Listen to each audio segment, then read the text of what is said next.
모든 사람들에게는 마무리 약동하고 새싹이 돋아나는 봄 같은 계절이 찾아오기도 하지만 때로는 앙상한 가지 사이로 찬 바람과 눈보라가 몰아닥치는 겨울과 같은 계절이 찾아오기도 합니다. 태양이 떠올라 모든 것을 환히 들여다볼 수 있고 마음껏 활동할 수 있는 낮과 같은 시간이 찾아오는가 하면 캄캄한 어두움으로 덮여서 아무것도 볼 수 없고 활동도 제대로 할 수 없게 만드는 밤 같은 시간도 찾아오고 하지요. 우리가 아무리 낮과 같은 시간, 봄과 같은 계절로만 가득 차기를 소망한다고 해서 낮만 오지 않아요. 봄만 오지 않습니다. 여러분 다 겪었잖아요. 봄이 가면 여름이 오고 여름이 가면 가을이 오고 가을이 가면 겨울이 찾아옵니다. 오늘 절망하게 하고 소망 없이 보내도록 만드는 밤과 같은 시간, 겨울과 같은 계절이 결코 사라져버리지 않는다고 하는 것입니다. 그러므로 우리 예수 믿는다고 해서 어려움이 안 올 것이라고 하는 생각을 하지 말아야 합니다. 중요한 것은 어렵고 힘든 시간들이 찾아올 때에 어떻게 그것을 극복할까? 예수 믿지 않는 사람들이 좌절하고 낭망하고 세상적인 방법으로 알코올의 힘으로 마약의 힘으로 그것을 극복해 보려고 할 때 믿음의 사람들은 어떻게 해야 되는가? 어떤 방법으로 그것을 극복해서 하나님 앞에 영광이 되게 하시고 그 어려움 속에 감춰졌던 그 놀라운 보호와 같은 하나님의 축복을 내 것으로 만들 것인가? 이걸 배우고 훈련해 가야 한다고 하는 거죠. 예수 믿으면 보는 눈이 달라져야 돼요. 예수 믿으면 생각하는 것이 틀려야 됩니다. 보는 게 다르고 생각하는 것이 틀리기 때문에 행동이 다르게 나오는 거죠. 전도서 3장 1절에 보면 범사가 기한이 있고 천하 만사가 다 때가 있다라고 말씀합니다. 날 때가 있으면 안 죽는 사람이 있느냐? 죽을 때가 있다. 안 죽으려고 하지 말아라. 잘 죽기를 준비해라. 아닙니까? 살아갈 때가 있느냐? 미워할 때도 있다. 미워함이 찾아오는데 어떻게 할 것이냐? 미워함이 찾아올 때 너를 파괴하지 못하도록 잘 관리해라. 이거죠. 올라갈 때가 있으면 내려올 때가 있다. 모든 일들이 술술 잘 풀려나갈 때가 있으면 일마다 막혀서 꼬여서 고통스럽게 할 때도 있다는 거죠. 모든 일들이 잘 될 때 그것을 누리는 것도 중요하고 가서 자랑하고 이런 것도 중요하지만 그런 삶을 계속해 나가기 위해서 반드시 해야 할 일은 힘들고 어려울 때를 잘 관리하는 것입니다. 예수 믿으면서 하나님을 바라보고 하나님 때문에 잘 됐다 이렇게 고백할 수 있는 사람은 어려움 때도 하나님이 뭘 나에게 주시려고 이런 과정을 통과하게 하시나. 그래서 너무 표정이 달라지면 안 돼요. 자기 혼자만 모든 것이 다 해결된 것처럼 그렇게 다른 사람이 힘들건 어떻건 상관없이 막 자랑하던 사람이 아프다고 어딘가 사라져버리고 고통스럽다고 어딘가 없어져버리고 이게 아니라 좋은 일이 있을 때는 좋은 일이 있는 대로 하나님을 바라보는 것이고 힘들면 힘든 대로 주를 바라봐서 참 변함이 없다. 어떻게 저렇게 변함이 없는가? 이게 사람들에게 큰 도전을 주게 되는 거죠.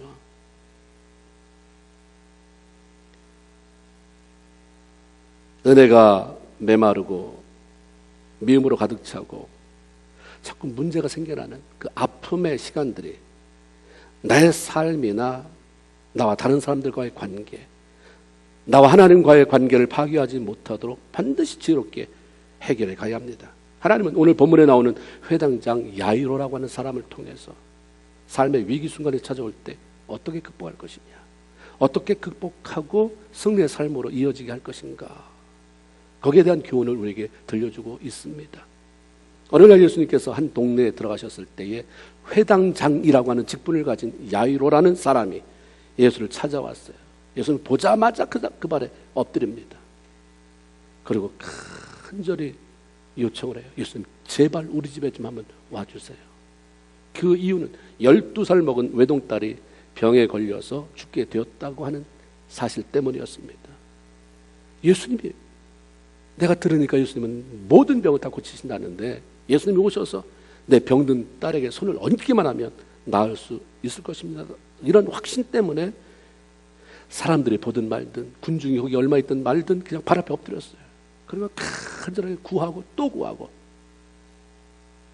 옛날 성경에는 많이 구하여 그랬어요. 많이 구하고 주님의 응답이 떨어질 때까지 그냥 주님 그렇게 해주실 거죠, 해주실 거죠, 그렇게 해주세요. 문제가 있을 때 가장 지혜로운 해결 방법은 예수 앞에 찾아 나오는 것입니다. 12해를 혈루증으로 알면서 고생해오던 여인, 지난번에 우리 말씀 들었지 않습니까? 그분이 고침을 받은 이유가 뭡니까? 예수 앞에 나왔기 때문입니다. 뭘 만질래도, 옷을 만질래도 일단 나와야 될 거 아니에요. 나오는 거예요. 인생의 모든 문제 해결은 이 땅을 창조하시고 인간을 지으신 우리 주님 앞으로 그 문제들을 가지고 나올 때부터 시작이 되는 것입니다. 그런데 예수님 앞으로 나오는 일이 결국 쉽지 않다고 하는 거죠.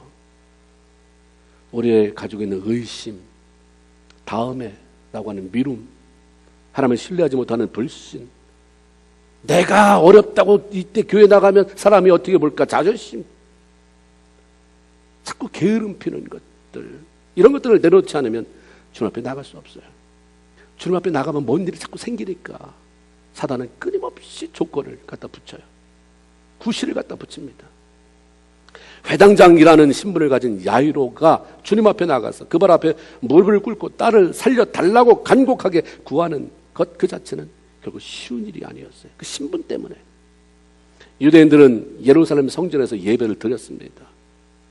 그런데 그들이 남의 나라의 포로가 되고 더 이상 성전에서 예배를 드릴 수 없게 되었을 때에 회당이라는 것을 만들었습니다. 성인 남자 10명만 구성이 되면 회당을 만들고, 그래서 그 자녀들과 더불어서 그것을 예배하는 일을 계속해 나갔습니다. 회당은 예배만이 아니라 그들에서 거기서 애들 자녀 교육도 했고, 거기서 서로 간에 교제도 했고, 그들 간에 정보도 교환했기 때문에 유대인들에게서는 삶 전반에 걸쳐서 너무나도 중요한 그곳이 회당이었습니다. 회당장이 뭡니까? 이런 회당을 관리하는 거예요. 그것에서 벌어지는 모든 일들을 책임져 나가는 사람이었기 때문에 아무나 뽑지 않았어요.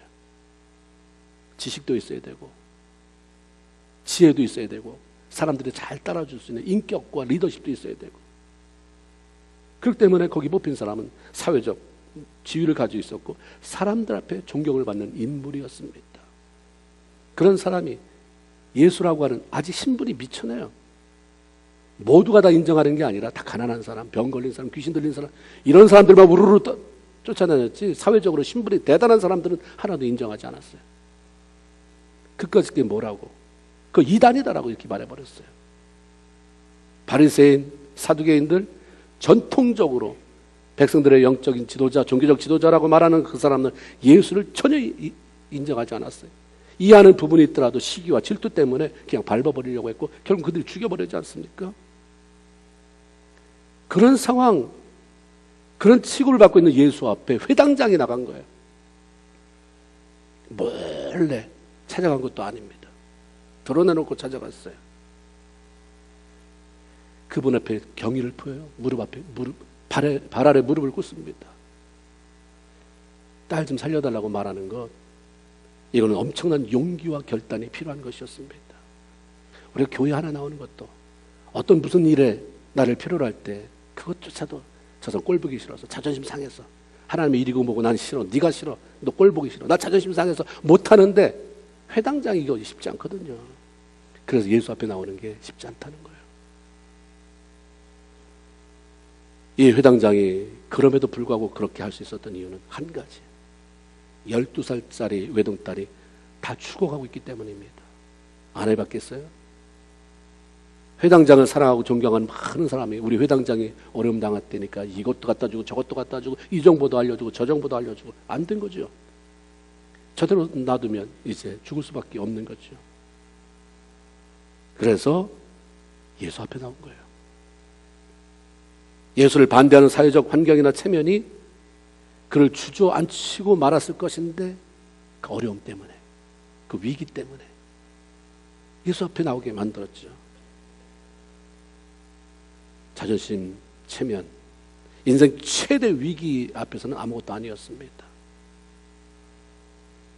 회당장 야이로는 백부장하고는 비교도 안 되는 약한 믿음을 소유한 사람입니다.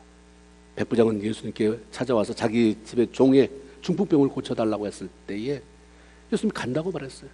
들어오지 마세요. 우리 집에 오지 마세요. 주님같이 대단한 분이 우리 집에 오는 건 나는 감당할 수 없습니다. 주님이 그냥 여기서 말씀하세요. 네 종이 오늘 낫다라고 말하면 난 줄로 나는 믿습니다. 그런데 야이로는 그런 믿음 없었어요. 주님이 하시는 걸 보고 싶었어요. 예수님 손 얹어서 내 딸을 살리고 싶은 걸 보고 싶었어요. 오세요. 우리 집에 꼭 오세요. 우리 집에 오셔서 우리 딸한테 직접 손 좀 대주세요. 라고 말했어요. 야이로는 백부장처럼 특별한 믿음을 소유하지는 못했지만 그럼에도 불구하고 예수님은 예스 하셨어요. 야이로가 요청하는 대로 그 집에 들어가기 위해서 떠났습니다. 단지 자신의 문제를 가지고 주님 앞에 나왔다고 하는 이유 때문이에요. 네가 그런 신분 가지고도 네가 자존심 다 꺾고 네 문제를 가지고 내 앞에 나왔구나. 날 가자고 부탁하는구나. 그래, 오케이. 주님이 동행해 주신 거죠. 대단한 믿음이 아니더라도 주님 앞에 나와서 나 주님이 필요합니다. 사람들 앞에 내 체면 때문에 말은 못해서 그렇지 이런 것 때문에 골머리 앓고 있습니다. 내가 최고라고 생각했지만 내 최고의 그것 가지고 그 지혜 가지고 그 지식 가지고도 해결하지 못하는 문제가 너무나도 많이 있습니다. 주님이 필요합니다. 라고 하는 진실하고 간절한 요청만으로도 주님은 우리와 함께 동행해 주시고 그 문제에 개입하시는 분이신 것입니다. 마태복음 11장 28절에 주님이 이렇게 말씀하세요. 수고하고 무거운 짐진 자들아 다 내게로 오라. 내가 너희를 쉬게 하리라. 여기 짐은 죄의 짐이기도 하지만 우리 일상적인 삶 속에서 짊어지는 해결 못하는 수많은 무거운 고통스러운 문제들을 말하지 않습니까? 그 중에 어떤 문제, 자식 문제 가진 사람만 와라, 사업에 문제 가진 사람만 와라, 병으로 문제 가지고 있는 사람만 와라가 아니라 모든 무거운 짐진 자들은 다 오라. 내가 너희를 쉬게 하리라. 어떻게 쉽니까? 문제가 내려져야지 해결이 돼야 쉬어지게 되죠. 베드로전서 5장 7절에 너희 염려를 다 주께 맡겨버리라. 이는 저가 너희를 권고하심이라. 주님은 수고하고 무거운 짐진 자들을 향해서 일단 오라고 말씀하세요. 와서 내 근심거리, 내 걱정거리, 내 염려거리, 내가 처리하지 못하는 그런 골칫거리들, 불안거리들을 내 앞에 다 던져버려라. 그럼 내가 처리해 주겠다라고 말씀합니다. 고난의 시기에 당하는 아픔들을 처리해 주시고 문제를 해결해 주신 것은 하나님의 몫이지만 그분 앞으로 나오는 것, 그리고 주님이 필요하다고 고백하는 것, 그리고 내가 이런 문제가 있다고 주님 앞에 기도로 아뢰는 것은 우리 각자의 몫인 것입니다. 우리 삶 가운데 찾아오는 고난은 정말 내가 하나님의 자녀가 됐다고 하는 확신만 있다고 한다면 고난은 없습니다. 고난은 다 위장된 축복이라고 말하는 거 들었지 않습니까? 그 어려움이라고 하는 것은 주님께서 나를 만나고 싶어하는 사인입니다. 네가 그렇게 내가 만나고 싶어도 뭐 이렇게 콧대가 쓰지 바쁘다고 그러고 뭐 해야 된다고 그래 그럼 잠깐 쉬게 해줄게. 그 어려움으로 오니까 안 되잖아요. 그래 정말 그 어려움이 할 일이 정말 없어서 일 끊기고 못 끊기고 다 끊겨서 어쩔 수 없이 주님 앞에 나가는 것이 아니기를 바라요. 그 전에 그런 사인을 듣고 하나님 날 만나기를 원하시는구나. 문제가 있을 때 주님 앞에 가까이 오라고 나오라고 하는 음성인 것이고 나와 함께 기도한 가운데 좀 친밀함을 보이자 그런 거죠. 부모님들이 명절이 되면 자녀가 오기를 그렇게 기다렸다가 다른 때는 모르지만 명절이니까 오겠지 왔는데 잠깐 앉았다가 그냥 나 바빠요, 나 스케줄이 있어요. 부모가 뭘 바리바리 싸우기를 바라는 게 아니라 그 얼굴을 한번 보고 싶고 얘기하고 싶고 놓친 많은 순간들을 그 시간에 메이크업하고 싶은데 하나님도 똑같은 마음이죠. 그래서 우리가 믿음의 사람들은 어려움이 올 때마다 하나님 날 부르시는구나, 하나님 나하고 얘기하자고 하시는구나, 하나님이 나 때문에 외로우셨구나 알아야 됩니다. 어려운 문제로 인해서 고난당하게 될 때 이게 안 느껴지면 예수 믿는다고 해도 자꾸 누구랑 싸워요. 자꾸 분노해요. 그래서 자기를 파괴시킵니다. 그래서 주님은 저 앞에 더 가까이 나오는 기회로 삼고 간절히 기도하는 기간으로 삼을 수 있다면 고난은 더 이상 고난이 아니다, 축복을 경험할 수 있는 출발점이다라고 말씀하시는 줄로 믿습니다. 이런 사실을 경험한 시편 기자가 시편 119편 71절에 고난당한 것이 내게 유익이라. 이런 쓰잘데없는 말이라면 왜 성경에다 기록하겠습니까? 저는 맞다. 고난당해서 잠깐 쉬면서 그 어려움 때문에 주 앞에 나가다 보니까 내가 지금 삶의 방향이 이렇게 뒤틀렸는데 하나님이 그냥 놔뒀다면 난 절벽으로 그냥 떨어지는 것인데 이 고난을 통해서 하나님 내 길을 다시 정정해 주시는구나. 이것을 통해서 내가 못 보던 것을 보게 만드는 것이구나. 내가 정말 잘난 줄 알고 나 외에는 다른 사람의 소리를 듣지 못했는데 하나님이 이게 위험하다고 경고 주셨구나. 고난당한 것이 내게 유익이야. 지나놓고 보니까 그때 그 어려움이 없었다고 한다면 내가 오늘 어떻게 이 자리에 있었겠는가. 이게 시편 기자의 고백이고 이게 맞다. 모든 사람에게 공통적인 것이다. 성경에 실어라. 시편 119편 71편에 기록되어 있는 것입니다. 고난으로 인해서 아주 쓰러져 버리는 자가 아니라 그것으로 인해서 오히려 자신의 삶을 새롭게 정비하고 주님 앞으로 더 가까이 나아가고 동행하며 전에 누리지 못한 놀라운 은총들을 누리면서 사는 저와 여러분 다 되기를 주님의 이름으로 축원을 드립니다. 야이로는 자신의 부탁이 받아들여져서 예수님 모시고 집으로 가게 됐을 때 엄청난 소망이 생겼겠죠. 야, 됐다. 예수님이 가시는데 뭐. 예수님 우리 집으로 가시는데 우리 딸을 만나 주실 것이고 거기에 손을 얹을 것인데 이제 됐다. 안도에 숨을 쉬게 됐을 것입니다. 그런데 가다가 무슨 사건을 만납니까? 12의 혈루증 여인을 만나는 거예요. 그것 때문에 시간이 지체되긴 했지만 놀라운 것을 또 한 번 경험하게 되잖아요. 우리 딸을 살려달라고 지금 모시고 가는 예수님이 자기 눈앞에서 기적을 베푸는 것을 보잖아요. 예수님이 손을 얹지도 않았는데 그 예수님 옷을 만진 그것만으로 12 혈루증 여인이 이제 피가 그치고 그리고 회복되어지는 모습을 봅니다. 얼마나 흥분이 되겠어요. 저런 분이 가셔서 우리 딸 만지면 전 만지지도 않고 지가 예수님 옷자락 만졌는데도 저런 기적이 일어났는데 우리 주님이 가셔서 만져주시면 얼마나 기가 막힌 역사가 일어나겠는가. 뭐 소망과 기대로 가득 찼을 거예요. 근데 우리의 삶이라고 하는 게 꼭 이렇게만 되지 않는다고 하는 거예요. 주와 같이 길 가는 거 즐거운 일 아닌가. 아마 그 찬양을 알았다면 그 노래 불렀을지도 모르겠어요. 가는데 중간에서 문제가 팡 터져요. 자신의 집에서 한 사람이 헐레벌떡 뛰어옵니다. 그리고 들려주는 소리가 아주 절망적이에요. 당신의 딸이 죽었습니다. 죽어가던 딸이 마침내 죽었습니다. 이 말이에요. 그러니 선생을 더 괴롭게 하지 마십시오. 아직 딸의 목숨이 붙어있을 때에 예수님을 찾아와 모시고 가는데 그 딸이 예수님을 모시고 가는 도중에 죽어버렸다는 소식. 말할 수 없는 흥분과 소망과 설레임이 그냥 얼어붙어요. 그리고 찾아온 게 절망과 갈등입니다. 내가 예수님을 모시고 가는데 왜 이런 일이 생기는가? 이미 딸이 죽었으니 예수님을 괴롭히지 말아라. 더 이상 모시고 올 필요가 없다고 말하는데 그럼 내가 이제 어떻게 해야 되나? 제가 거짓말 시킬 애가 아닌데 신실하니까 신부름 왔을 거 아니에요. 저는 참 신실한 종인데 제 말에 의하면 딸이 죽었는데 정말 이 상황에서 계속 예수님을 모시고 가야 되나? 아니면 여기까지 와주셔서 고맙다고 말하고 보내드려야 하는가?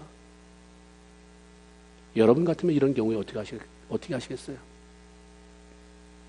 예수님 들으셨죠? 참 주님 계실 때까지 내 딸아이가 목숨을 좀 그냥 지탱해 줬으면 좋았을 텐데 죽었대네요. 전 죄송합니다. 그리고 고맙습니다. 그럴 수도 있을 거예요. 그렇죠? 근데 이 상황은 예수님에 의해서 그런 나락으로 떨어지지 않았어요. 우리가 주님 앞에 나아가 기도로 문제를 내려놓고 소망 중에 해결될 날말을 기다리고 있는데 나아지기는커녕 일이 더 커지고 여기저기서 문제가 펑펑 터지고 때로는 아예 망해버리는 수도 있어요. 사업이나 자녀의 문제나 경제적인 것, 건강의 문제 다 그렇지 않습니까? 주님 앞에 맡겼는데 전에는 내가 내 생각으로 했다고 치지만 지금은 주님이 계시다고 생각하고 그렇게 하는데 왜 문제가 해결되지 않는가? 왜 전보다 못해지는가? 도대체 기도 하나 안 하나 차이가 뭔가? 달라지는 것이 뭔가 하는 답답함으로 견디기 힘들었을 것이고 주님에 대한 실망과 좌절감으로 더 이상의 기대를 모두 포기해버리고 그렇게 돌아서고 싶었을지도 모르겠습니다. 야이로의 집에서 들려온 절망적인 소식을 옆에서 들은 예수님이 야이로를 향해 이렇게 말씀합니다. 두렵지? 두려워하지 말아라. 흔들리지? 믿기만 해라. 명령이었어요. 처음에 너 나를 찾아왔을 때 어떻게 찾아왔느냐? 네 딸 고칠 거라고 하는 신뢰를 가지고 믿음으로 나왔지? 그 믿음 가지고 가자. 그거 잊어버리지 마. 놓지 마. 그거 가지고 간직하고 계속 가자라고 말씀합니다. 동이 트기 전에 어둠이, 짙은 어둠이 따르고 생명이 탄생하기 전에 해산의 고통이 수반되는 것처럼 문제가 해결되기 전에는 늘 위기도 찾아온다고 하는 사실입니다. 고난의 시간을 주님과 더불어 헤쳐나가기로 작정하고 그분 앞에 나왔더라도 사탄은 우리로 하여금 문제 해결되어져서 기뻐하는 꼴을 못 보는 거죠. 그러니까 자꾸 실망하고 포기해서 주님을 떠날 수밖에 없는 상황으로 그렇게 만들어갑니다. 자꾸 협박합니다. 부정적인 조건을 자꾸 만들어요. 어려울 때 믿음의 사람이 달라붙어서 기도해주면 얼마나 좋겠어요. 근데 꼭 파고드는 것은 부정적인 사람입니다. 이 사람 저 사람으로 부정적인 소식을 듣고 저 사람 이래서 망했대, 저 사람 이래서 고꾸라졌대, 안 되는 쪽으로 자꾸 생각하게 만드는 사람들이 붙기 시작하고, 그러니까 주님이 계신 것인지 안에 계신지 기도를 들으시는지 안 듣는지 회의에 빠지게 만듭니다. 그럼에도 불구하고 예수님은 우리가 주님에 대한 철저한 신뢰 때문에 두려워하지 않고 믿음으로 계속 나가라고 하는 거예요. 내가 포기하기 전에는 내가 예스 했지 않았느냐. 예스는 내가 이건 아니다. 여기서 접어라 하기 전까지는 너 계속 나가라. 안 들려도 그냥 나가. 네가 처음에 가졌던 그 믿음을 가지고 계속 나가라고 말씀합니다. 주님과 함께 문제의 현장으로 떠났으면 중간에 포기하지 말고 죽었다는 소식이 들려진다 할지라도 네 딸이 살아날 그 현장까지 같이 나가자라고 좀 말씀합니다. 하나님은 합력해서 선을 이루게 하시는 분이시기 때문에 내 상식이나 경험을 뛰어넘어서 끝까지 주님을 신뢰하면 마침내 하나님이 원하시는, 하나님이 계획하신 일을 터뜨리시는 분인 것입니다. 애초부터 안 되는 일을 하면 주님께서 야이로와 함께 그의 집으로 향해 출발하지도 않았을 거예요. 그런데 주님이 움직였다는 것은 그 딸을 살리시겠다는 것이고, 중간에 사망의 소식이 들려진 것은 분명히 주님이 가시면 분명히 사건이 일어나서 저 딸이 살아날 것인데, 그러면 하나님의 영광에 드러나고 수많은 사람이 주 앞에 돌아옴으로 말미암아 하나님의 영광 받으실 것을 방해하는 사단의 공격이라는 것을 주님이 아신 거죠. 그러기에 마음에 갈등을 일으키고 있는, 그래서 혼란스러워하는 야이로를 향해서 두려워하지 말아라, 두려워하지 말아라, 믿기만 해라. 이왕에 나를 믿었으면 상황이 아무리 악화된다 할지라도, 아무리 그것이 극한 죽음의 소식이라 할지라도 흔들리지 말고 끝까지 나를 신뢰해라. 야이로가 그걸 잡았죠. 주님 돌려보내지 않았어요. 중간에 주님 돌려보내는 분들이 참 많잖아요. 기도하다가도 주님 여기까지인가 봅니다. 주님 여기까지인가 봅니다. 내가 선을 긋고 주님 빠이 고마웠습니다.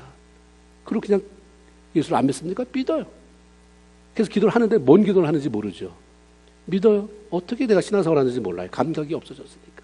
그걸 뚫고 나가서 지금 하는 것을 보면 폭발했을 텐데, 봉우리 졌던 꽃이 활짝 만개되면서 신앙인의 아름다움이 저거고 향취가 저건 것이구나를 보여줬을 텐데 다시 드는 거예요.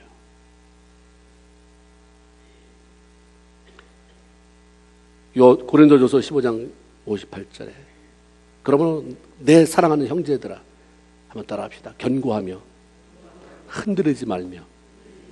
이게 주님 우리 삶 속에 주님을 신뢰한 사람에게 주시는 말씀이에요. 견고해라, 흔들리지 말아라. 웬만한 일에는 흔들리며 비틀거리지 말고 하나님에 대한 신뢰로 중심을 좀 잡고 나가라 라는 말씀입니다. 하나님은 능치 못함이 없으신 분입니다. 할렐루야, 아멘. 성경이 말씀하시는 거예요. 그 하나님이 믿op지 못해서 엎치락 뒤치락 하는 것은 이제 그만 내려놓고 끝까지 신뢰함으로 하나님께서 나와 여러분을 위해서 행하시는 놀라운 일들을 경험하고 간증하며 살아가는 복된 성도가 되기를 주님의 이름으로 축원을 드립니다. 예수님이 딸이 죽었다는 부정적인 그 소식에도 포기하지 않고 야이로의 손을 꼭 잡고 그 집에 도착하셨습니다. 수많은 사람들이 와서 통곡하죠. 옛날 성경에는 헌화라고 그랬어요. 돈 주고 사람을 사서 곡하게 만드는. 그 집이 좀 괜찮은 집안이면 울음소리가 많이 나야 되니까 사람들을 사서 울게도 만들고, 또 존경하는 사람이니까 많은 사람이 와서 같이 애통해하고, 그래서 굉장히 우는 소리로 시끄러웠습니다. 주님이 조용히 시키죠. 이 아이가 죽은 것이 아니라 잔다. 그러면서 예수를 비웃는 사람, 예수를 부정적인 시각으로 바라보는 사람들을 다 내보냅니다. 주님의 기적은 부정적이고 비웃는 사람을 위해서 있는 것이 아니라 하나님을 신뢰하며 간절히 사모하며 있는 사람들을 위해서 준비된 것이기 때문입니다. 그래서 예수님이 12제자 중에서도 3사람만 데리고 가요. 데리고 가봐야 한숨 쉬는 사람, 데리고 가봐야 예수님이 이거 되겠어요 하는 사람 다 빼버리잖아요. 베드로, 야고보, 요한 이 3사람만 데리고 갔다고 그래서 예수님이 불공평합니까? 왜 그 사람만? 믿음 있으면 너도 들러붙어라요. 변화산의 모습에 놀라운 기적을 경험하는 자리에도 베드로, 야고보, 요한. 겟세마네 동산에 가장 예수님 근처에서 예수님에서 기도했던 사람도 베드로, 야고보, 요한. 부정적이면 하나님이 일하는 기적의 현장에 있을 수가 없어요. 기도 많이 한다, 나는 뭐 어떻다, 이거 따지기 전에 난 긍정적인 사람인가, 믿음으로 하나님을 신뢰하는 사람인가. 극한 상황 속에서 하나님의 소리는 메가포처럼 들리지 아니하고 믿음으로 해야 하는 그런 현장 속에서 나는 믿음으로 사람을 격려해서 살리는 사람인가, 아니면 한숨을 푹푹 쉬면서 오히려 당신 같은 사람 우리 집에 신방 오지 마세요, 안 왔으면 좋겠어요, 이런 사람인가. 부정적인 사람 다 보내잖아요. 다 내보내요. 다 나가라. 이방인 죽어있는 딸, 그 부모, 그 예수님, 그 예수님을 지지할 베드로, 야고보, 요한 3사람만 데리고 방으로 들어가십니다. 그리고 그들이 보는 앞에서 그 아이의 손을 잡고 달리다고 아람어예요. 소녀야 일어나라. 이런 말씀합니다. 이 말은 깊은 잠에 떨어져 있는 아이가 새벽이 돼도 아침이 돼도 잠에서 깨어나지 못할 때 그 부모가 얘야 일어나야 되지 않니? 일어나야지라고 깨우는 소리라고 말합니다. 엄연히 호흡이 이끌어진 사람을 보고 죽었다고 말해야지, 그렇게 말하면 믿음 없는 것이기 때문에 무조건 잔다라고 말해야 되는가? 물론 그렇진 않아요. 죽은 것은 죽은 것입니다. 잔다고 말하는 것은 거짓말입니다. 그러나 여기서 주님은 기본적으로 얘기해 주시는 영적인 메시지를 전달하고 싶은 거죠. 첫째는 예수님은 죽은 자도 살리는 능력 있는 분이시고, 그분 안에 죽은 자는 죽은 것이 아니라 잠을 자는 자로 부활의 날에 다시 살아나게 될 것이라고 그런 메시지를 주고 싶은 것이죠. 그리고 더 나아가서 예수 그리스도께서 야이로의 딸을 앞에 놓고 이 아이가 죽은 것이 아니라 잔다라고 말씀하신 것은 우리 성도들이 자신의 삶 가운데 벌어지는 절망적인 상황을 바라보는 시각을 어떻게 가져야 할 것인지에 대한 교훈이기도 하는 것입니다. 죽었다고 하면 여러분이 살려낼 재간이 없어요. 아, 내 문제는 이제 죽었구나. 내 자식은 이제 죽었구나. 내 사업은 망해서 죽었구나. 나야 이거 하고자 하는 이런 모든 계획은 다 죽었구나. 어떻게 살릴 거예요? 네가 하나님 안에 있느냐? 죽은 것이 없다. 잔다. 죽었다고 생각하면 살리는 것이 불가능하지만 잔다고 생각하면 얼마든지 깨울 수가 있다고 하는 거죠. 죽었다고 하는 것은 전혀 가망이 없는 것이지만 잠이 들어버린 것은 얼마든지 다시 깨울 수가 있는 가능성이 내포되어 있는 것입니다. 우리는 죽었다고 판단하면 내가 할 수 있는 일이 아무것도 없다고 결정을 내리고 더 이상 시도해보지 않으려고 포기해버립니다. 그러나 주님은 문제와 고통으로 인해서 우리가 계획하고 추구했던 것, 우리가 소망하고 우리가 바라봤던 모든 것들이 죽은 것처럼 보일지라도 죽은 것이 아니라 잠들어 있는 것이니 기도로 깨우라라고 말씀하는 것입니다. 나사로의 경우도 죽은 지 사흘이 되어서 이미 냄새가 났습니다. 다 썩어가고 있었어요. 주님은 그의 무덤에 찾아가셔서 살아나라 이렇게 말씀하지 않았어요. 나오라. 나사로에 나와라. 나와. 주님 안에서 우리가 관여하는 모든 일들, 그것이 직장의 일이든 사업이든 학업이든 가정이든 자녀의 일이든 살릴 수 없는 죽어버린 것은 없습니다. 잠들어 있거나 묶여서 갇혀 있는 것입니다. 우리가 살린다고 하는 것은 긍정적인 의미에서는 깨워내는 것입니다. 이렇게 세우는 것입니다. 우리는 살리는 것은 할 수 없지만 일으켜 세우는, 일어나라고 깨울 수 있고 나오라라고 명령할 수는 있습니다. 우리가 아무리 고난 가운데 있을지라도 그것은 절망적인 것이 아니라 우리가 믿음으로 가지고 깨우면 깨어나게 되는 것이고 세우면 세워지게 되는 것이고 일으키면 일어나게 되는 것입니다. 우리가 실망스러운 상황을 바라볼 때에 잠들어 있다고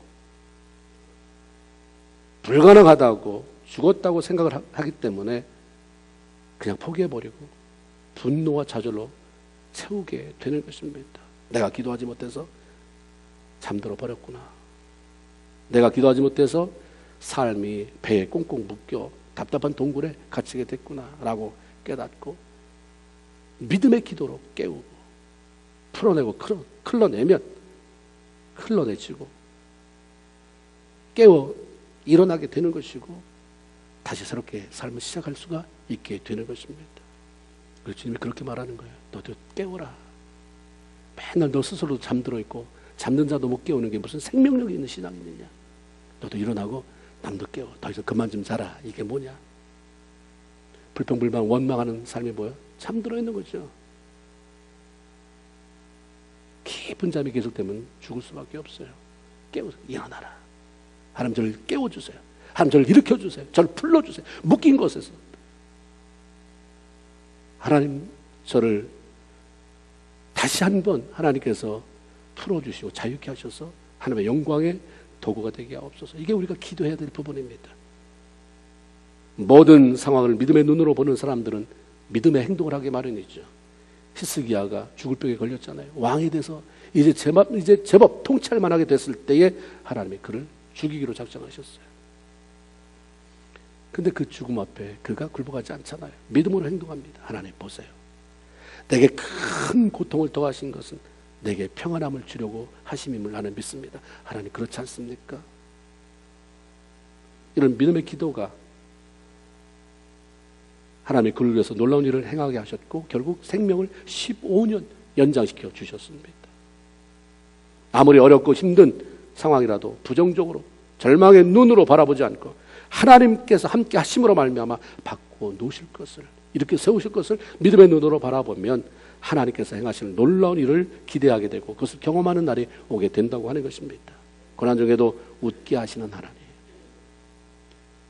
좋아서 웃는 게 아니라 고난 중에도 소망 때문에 하나님 분명히 하실 것이다라고 하는 것 때문에 웃게 만드는 하나님. 그 은혜를 맛보시는 여러분이 되시기를 바랍니다. 이러한 은총을 나만이 아니라 다른 사람에게도 나누면서 그 놀라운 하나님의 은혜를 전념시켜가는 저희 여러분 다 되기를 주님의 이름으로 축원을 드립니다.